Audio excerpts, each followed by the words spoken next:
Now, as has been made abundantly clear due to leaks and a new wave of Ninjago core sets being released, Crystallize is not the end of LEGO Ninjago, thank God.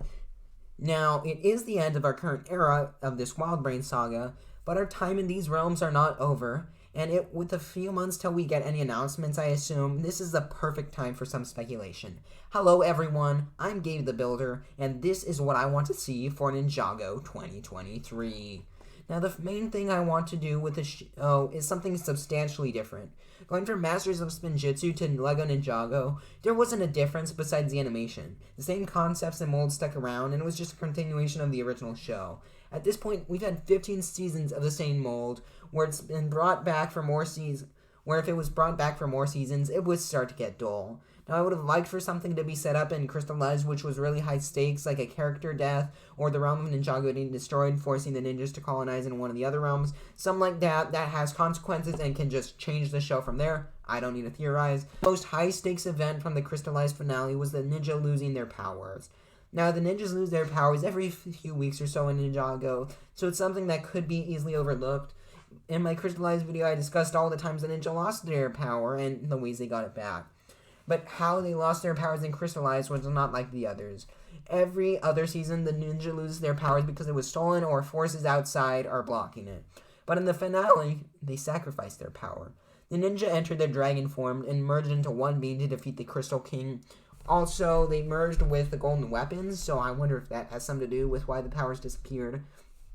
Anyways, Wu did say their powers could return, which the writers can take and mean that the ninja will get their powers back off camera, but that's not interesting. So with my pitch, the ninja are not getting their powers back, and that'll be a cornerstone of my new season. And now that we've found an interesting connector to Crystallize, it's time for my pitch. So we start of an opening shot of Christopher, a bit bigger than last time we saw him.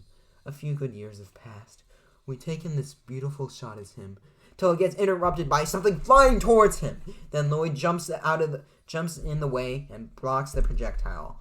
We go to the monastery where we see that Lloyd and Hermia have finished the monastery and used it to train the citizens of Ninjago. After all the past invasions, the citizens have had enough and have begun training to protect themselves. We find out that the ninja have not regained their powers yet and have lost all hope on finding it. Wu and Misako and Zane and Pixel have been traveling, stopping by the monastery every so often, trying to find a way for the ninja to regain their powers. Cole has been off to Shintaro, where he has begun a relationship with the queen, and has been helping the transition of finding new lives for the months and geckos now that they're not slaves. Jay and Nia have gone off the grid to live together at the lighthouse, where Jay is always tinkering and inventing, and Nia is training to connect herself with the sea while still being tethered to her human body. And Kai has set up an elemental master sanctuary on Chen's island to provide a safe space for them to train and for new ones to come. Foreshadowing. In these few years, Ninjago has changed so much. There have been great strides in the technology due to the years of peace and Jay's contributions now that he's not a ninja. Because it's a safer space, and now that there's hardly any crime, they can work on this technology. It's the golden age for all things in Ninjago, but all will change when Wu thinks he finds a way for the ninja's elemental powers to be restored. All the ninja are made aware of this and come to the monastery. We find out that for the elemental powers to be restored, they will all need to make a journey to some far-off place in Ninjago. I don't know where, but it could be somewhere very secluded and can't be reached by the bounty, possibly even in the first realm. Also, maybe I'd like this, but it doesn't fit with my secluded thing unless they can find some reason. The Golden Peaks would be perfect. That's where they made the golden weapons, so that makes sense, but I want it to be at least one episode's worth of journey, and I don't want them to just fly over. So, some reason, if they can do it, elemental piece, that's perfect. Anyway, we would learn that missing elements creates a heavy imbalance, and without both light and darkness, it can result in the destruction of the realms. But in these years, not all the ninja want to be ninja anymore, and are happy with their life of solitude. Mainly, I think Cole. Now, I know that Cole's always been the one who's ready to stand up for the right thing, but I also feel like, in my opinion, he's learned to help the world in other ways, with my pitch at least. By traveling the land, he can act as a peacekeeper who would try to keep the balance like his mother, just without the elemental power. I think without Kirby Morrow, Cole just isn't the same. Although the new voice actor did a fine job in Crystallized, I would much rather that the end of Cole be there, and at the very least, he can still just be a side character from time to time in this show with that new voice actor. But with Cole not being willing to have his powers restored, the team would need a new Master of Earth. I feel like the most logical candidates would be Jake or Nelson. They could also have some new character. But we need a new Master of Earth. I just can't say who. But either way, our new ninja team makes it to the site of regaining their elemental powers. I feel like the most logical choice would be some ritual involving spinjitzu, possibly jumping up, kicking back, whipping around, and spinning, with Lloyd being a key part of the ritual as well. And then, well, the ninja had their powers back.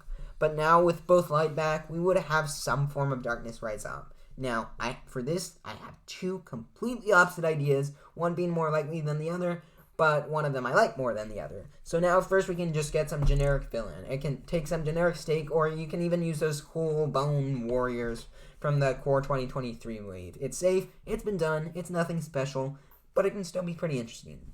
But my favorite idea is different from anything we have ever seen in Ninjago.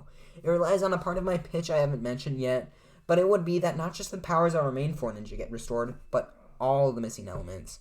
So elements that have died with the last of their magic could get passed down at random, for example, wind and time.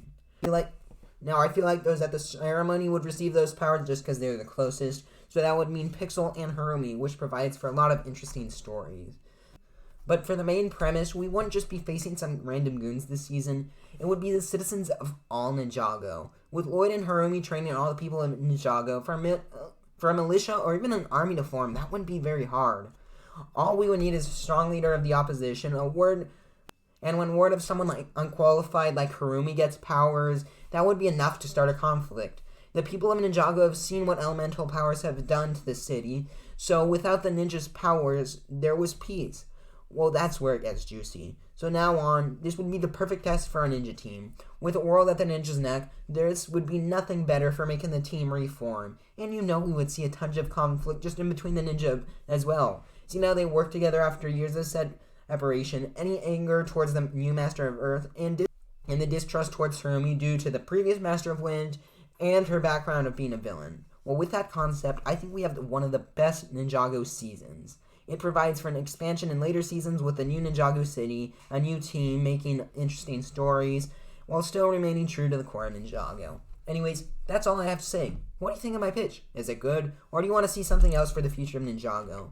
Make sure to let me know in the comments, as I think it'd be a very interesting discussion. Yo, fellers, this is Editing G. Okay, we've got big news. I was looking for photos for this, and apparently Ninjago 2023 is called Ninjago United. Is that not my whole pitch? The ninja need to unite. They're fighting against all these people. Oh my god, this is perfect. I'm so smart. Thank you. Bye. Anyways, that's all I have to say. If you want to see how Crystallize makes the perfect finale, check out this video, and until the next one,